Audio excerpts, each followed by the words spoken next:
రాజకీయాల్లో జంపింగ్ జఫాంగులు ఎక్కువైపోయారు. ఒకప్పుడు పార్టీ మారాలి అంటే సవా లక్ష ఆలోచనలు చేసేవారు. ఇప్పుడు అలా కాదు. ఎలాంటి బిడియం లేకుండా ఉన్న జెండా కింద పడేసి కొత్త జెండా పట్టుకుంటున్నారు. దానికి ముద్దుగా చెబుతున్న పేరు ప్రజల కోసం అని. తమను నమ్ముకున్న ప్రజలకు నిధులు కావాలి, అభివృద్ధి జరగాలి, అందుకే పార్టీ మార్పు అని బోల్డ్గా ఒక స్టేట్మెంట్ వదిలేసి అధికార పక్షంలోకి జంప్ చేస్తున్నారు.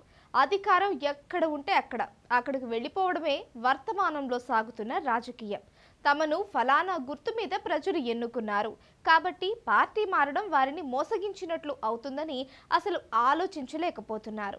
ఇదిలా ఉంటే ఎంపీ ఎన్నికల్లో బీఆర్ఎస్ ఒక్క సీటు కూడా తెచ్చుకోలేక చతికిలబడింది.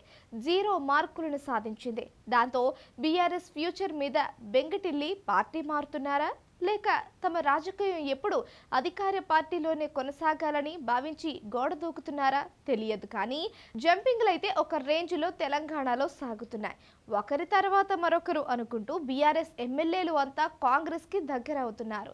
వరుసగా 2 రోజుల నుంచి చూస్తే 2 ఎమ్మెల్యేలు బీఆర్ఎస్ నుంచి కాంగ్రెస్ వైపు వెళ్ళిపోయారు. ఎన్నికలు జరిగి నిండా ఏడాది కాలేదు. ఇంకా 4 ఏళ్లకు పైగా అధికారం కాంగ్రెస్ చేతుల్లో ఉంది. మరి ఆనాటికి బీఆర్ఎస్ ఎమ్మెల్యేలు ఎందరు ఉంటారు అన్న చర్చ అయితే సాగుతోంది. ఇదిలా ఉంటే ఈ జంపింగ్లలో సైతం మరొక తెలివి కనిపిస్తోంది. 4 ఏళ్ల పాటు అధికారాన్ని అనుభవించి 2028 ఎన్నికల ముందు ఎవరు అధికారంలోకి వస్తారో చూసుకొని ఆ టైంకి మళ్ళీ అటు నుంచి ఇటైనా జంప్ చేయవచ్చు అన్న ఎత్తుగడ కూడా ఉందని అంటున్నారు. ఇదిలా ఉంటే తెలంగాణలో జంపింగ్ల వల్ల కాంగ్రెస్ ఎమ్మెల్యేలు ఈ రోజుకు 70 మంది దాకా పెరిగారు. కాంగ్రెస్ 2023 ఎన్నికల్లో గెలిచింది 64 ఎమ్మెల్యేలను మాత్రమే. అంటే 6 నెలల తేడాలో 6 బీఆర్ఎస్ ఎమ్మెల్యేలు అటు నుంచి ఇటు చంపేయారన్నమాట.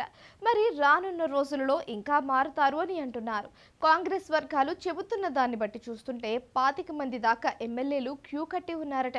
అంటే బీఆర్ఎస్ కి ఉన్న 39 నెంబర్లో 25 మందిని తీసేస్తే కేవలం 14 మంది మాత్రమే మిగులుతారు అన్నమాట. అంటే ప్రతిపక్ష హోదాకి సరిపడా మ్యాజిక్ ఫిగర్ 12. అంటే దానికి బొటాబొటిగా బీఆర్ఎస్ కి మిగులుతారో లేదో తెలియడం లేదంటున్నారు.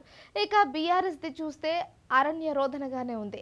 మా ఎమ్మెల్యేలు వెళ్ళిపోతున్నారు, అనర్హత వేటు వేయాలని డిమాండ్ చేస్తున్నారు. కానీ నీవు నేర్పిన విద్యయే కదా నిరాసాక్ష అని షబ్బీర్ అలీ లాంటి వారు అంటున్నారు. ఆనాడు బీఆర్ఎస్ అధికారంలో ఉన్నప్పుడు బట్టి విక్రమార్కకు కనీసం ప్రతిపక్ష స్థానం కూడా లేకుండా ఎమ్మెల్యేలు లాగేసినప్పుడు ఈ నీతి సూత్రాలు ఎక్కడికి వెళ్ళిపోయాయని ప్రశ్నిస్తున్నారు. అంటే నాడు వారు చేశారు, నేడు వీరు చేస్తున్నారు అని అనుకోవచ్చు. కానీ వారు వీరు అడ్డిన ఎమ్మెల్యేలైతే ఆగట్టుకోలేరు.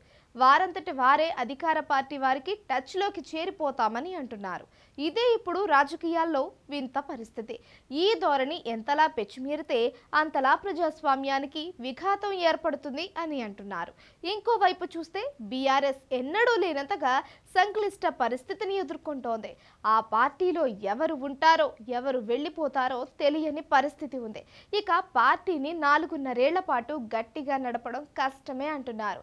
కేంద్రంలో అధికారంలో ఉన్న బీజేపీ ఒకవైపు తెలంగాణలో పట్టు కోసం చూస్తోంది. మరొక వైపు తెలంగాణలో అధికారంలో ఉన్న కాంగ్రెస్ తన పట్టుని బిగిస్తోంది. ఇలా 2 జాతీయ పార్టీల మధ్య ప్రాంతీయ పార్టీ బీఆర్ఎస్ నలిగిపోతోంది. బీఆర్ఎస్ ని ఎలిమినేట్ చేసే విషయంలో కాంగ్రెస్ బీజేపీ ఒకే అజెండాతో పనిచేస్తున్నాయి అన్నది కూడా ఉంది.